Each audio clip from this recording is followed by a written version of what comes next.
How are you guys doing today? Welcome back to the GSMC Chip Shot Football Podcast, brought to you by the GSMC Sports Network. I'm your host, Maye Today, Wednesday, October 9th, just a day away from the start of Week 6. It feels like these weeks are now coming at you very, very fast. And on today's show, we're going to talk about some of the games and some of the more breaking news, obviously, with the biggest one being Drake Maye being named the starter. We're going to talk about that. Also, the Davante Adams update after the situations have sort of changed with the Jets and the Saints. We'll talk about whether Davante Adams should even want to go there. We're going to recap the Giants game and also preview a little bit the Ravens and the Commanders game as well in this episode. So make sure to stay tuned for all of that. And before we get started, I'd like to remind you guys, if you guys want to be part of the show, if you guys have any questions, comments, or opinions you'd like to share on anything we say on here, don't hesitate to go and do so, and we want to hear about it as well. You guys are a big part of what makes this show great, and we thrive on your energy and insights. So if you want to make it absolutely sure that your message stands out and gets featured on the show, there's an easy way to go about that just by using the new Super Chat feature.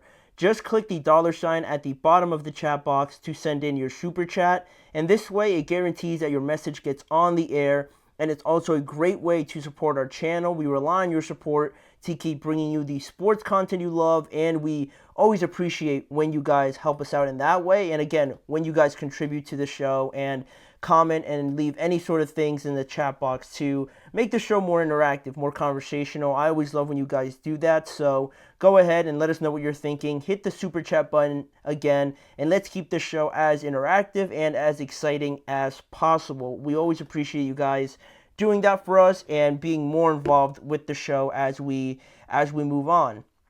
But with that being said, now we can jump into the biggest news of the day. It was crazy. It was a crazy day yesterday for the AFC East, I should say.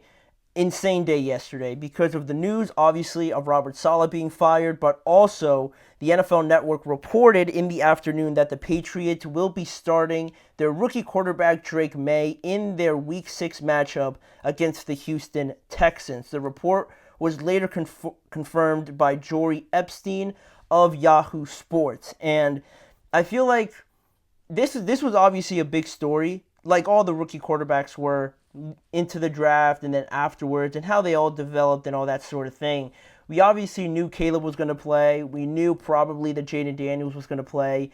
Bo Nix quickly became the outright favorite in that competition throughout training camp. And the other situations, obviously J.J. McCarthy gets hurt, and Michael Penix, with Kirk Cousins being there, we kind of had an idea that that probably wasn't going to be a quick start for Michael Penix. But Drake Maye was in an interesting situation where, they had Jacoby Brissett there, and you knew what the situation was, right? We knew the scenario that eventually this was going to be Drake Maye's, right? But for however long it was going to take, Jacoby was going to be in there. And now it has still hit with a sudden urgency, I feel like, that I'm definitely not ready to accept the fact that Drake Maye is going to start already. And with that being the case now, he is one of the 6 rookies that was taken in the first round, and with him now being named the starter, he'll join Caleb, Jaden, Bo as the only other rookie quarterbacks to be starting for their teams already. And that's probably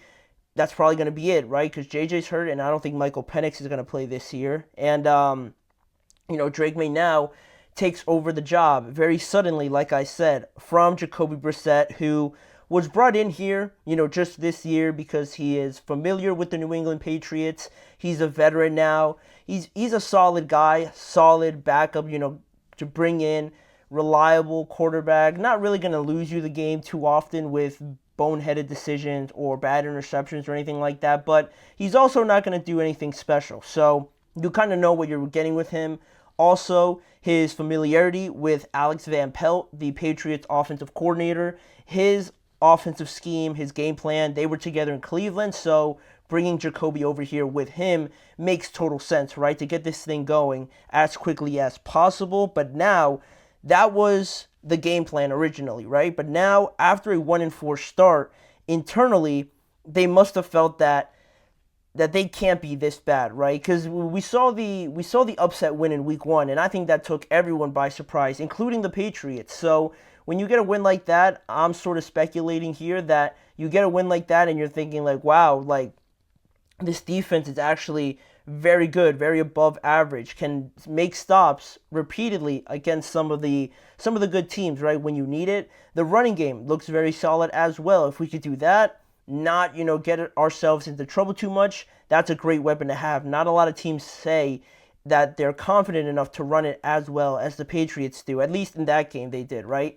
So that's another thing that they had going for them. And they won the game against the Bengals team that a lot of people had penciled in as Super Bowl contenders, right? So you start off the year 1-0, but quickly after that, it all kind of fell apart pretty quickly, and they got hit with a hard piece of reality, because after week 1, it all kind of started to come to light with the real issues that this team had and why, a lot of people had their doubts around this roster, because you look at the offensive line deficiencies became more obvious as they played, the 49ers, as they played the Jets and these teams like that.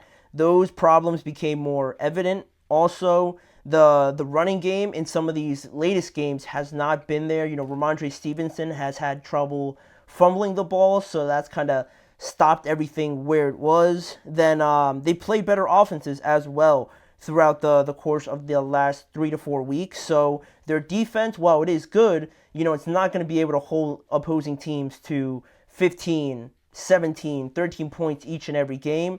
The defense, got their business handed to them a lot of times. So with that, you might rely more on your offense, but the offense really wasn't there because of the lack of skill players that the Patriots have. And again, Jacoby really isn't the guy that's coming in there and gonna make wow throws, right? He's gonna follow the script, follow the plan, and if it's not there, he's probably gonna throw it away or something. Just try not to lose the game, right?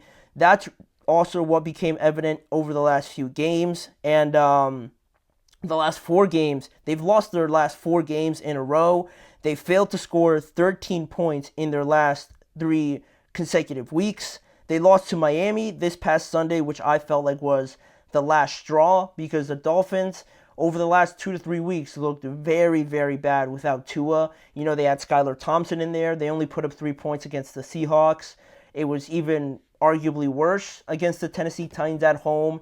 And then for you to face them now, again, with Tyler Huntley in as quarterback, you would think that, this is an opportunity to get a win here with this team, also in the Miami Dolphins, that doesn't really know what's going to happen with their offense. So the fact that you lost the game, only put up 10 points as well, I felt like was the last straw for this Patriots team. And now also you're looking at this, just where they rank so far through the first 5 weeks. They rank 31st in total offense so far, and they're last in the NFL in passing yards per game. So all these reasons why you can understand the change, you can understand why the Patriots are thinking, all right, let's create a spark here. Let's try and get something going. Let's bring the young guy in, right? But also, you could take it in the same way, take all these reasons why the Patriots probably aren't that good, and make a good argument that Drake Maye starting should be the last thing on everyone's mind because of all these bad reasons I just gave out for the Patriots, right? But I am worried, though, just to say the least, because of this decision, and because yes, you're 1-4, and all the facts and performances look really bad and things like that. You feel desperate to try and get something going, and I think it's interesting how people respond to a team being 1-4 in this context with a rookie quarterback, right? Because to me, you can take it one of two ways. The first one, like I sort of alluded to, you're 1-4 and you have this sense of urgency, right? Like, hey guys, we got to get this together. We need to create a spark. Let's try and switch things up. Let's bring in the young quarterback, right? We need to turn this around and get back to winning, I guess, right? That's one way, right? The pro-productive, the urgent kind of mindset that you need when you're 1-4. But also, to me, how I would take it, I feel like it's more realistic, is the fact that you're 1-4 and you're thinking, well, we weren't going to be all that good anyway this year. Why is everyone freaking out about the fact that the Patriots are 1-4 when at the beginning of the season, and probably still now, they aren't favored to win any of their games? So really, this is exactly what should have happened. And now people are starting to freak out like they need to change the quarterback or something to kind of get back into contention, which to me makes no sense because of the fact that everyone had him losing pretty much every game. So this is exactly how it turns out. But now we're feeling urgent about changing something, right? And also, the timing of this, I don't really like it. If you were going to change to Drake Maye, why not do it against the team that's also struggling on offense last week? Not do it against the 4-1, one of the favorites to win AFC Houston Texans, where you're definitely going to get outscored. The quarterback comparison is obviously night and day. Their defensive line alone is probably going to have a day against that offensive line. And the last thing you need is Drake Maye to get pummeled in his first game. So start him against the Dolphins, or start him next week when you guys go to London or something like that. To start him against the Texans, I think definitely could have been avoided. It's a little crazy to me. And also, they don't have their center, David Andrews, anymore. He's out for the remainder of the year. And the offensive line is a major concern, obviously, and no skill players really on the outsides, other than, I guess, Kendrick Bourne coming back and Demario Douglas looking pretty decent. But still, it's far and away from what an ideal quarterback situation should be. Just obviously look at Jaden Daniels and Caleb now starting to pick it up. It's not really just on Drake Maye, but the idea that the Patriots, I don't feel like there was such a need to do it right now. They could have waited a couple more weeks. Maybe you were 1-8, 1-7 or something like that later on. Then you bring in Drake Maye, right? There's no real expectations anymore, even less than there already was. So then you bring him in there. Don't have to face the Texans the first week, and then you go from there and see how it goes after that. But to bring him in right now, I feel like this first start could be you could lose more in this first start than you could really gain for Drake Maye. But, the decision's already made. And with that being said, to close this segment out, I feel like it could end badly on Sunday with him just not playing very well. But for that, I'll just say that people, with this decision already being made, we got to tame or temper our expectations a little bit now with Drake Maye. Yes, it's exciting that your rookie's going to play, but nobody should be expecting anything special, right, from Drake Maye against the Texans in his first start. If it looks really bad, I don't think he should be receiving criticism or anything like that. If you want to criticize someone, criticize the Patriots for starting him in this game, but it should not fall on Drake Maye. And I thought I needed to say that in case people just watch that game and think, like, this guy stinks. Why do we pick him number 3? The circumstances and the context behind it definitely matters. So watch the expectations and limit it when Drake Maye takes on the Houston Texans this week. So that was definitely the biggest news. I wasn't expecting to hear that yesterday, but of course we had to talk about it. And now moving on, going from one rookie quarterback to another in week 6 as well. We're going to talk about Jaden Daniels now taking over the NFL after another win over the Cleveland Browns, but we're going to preview his next game against a much tougher Baltimore Ravens team in Baltimore. And it's going to be a great game, probably the best game of week 6. So we're going to preview it here, give our thoughts, our predictions, and look a little bit deeper into the makeup of these two teams. So stick around. We'll be right back with a lot more right after this break.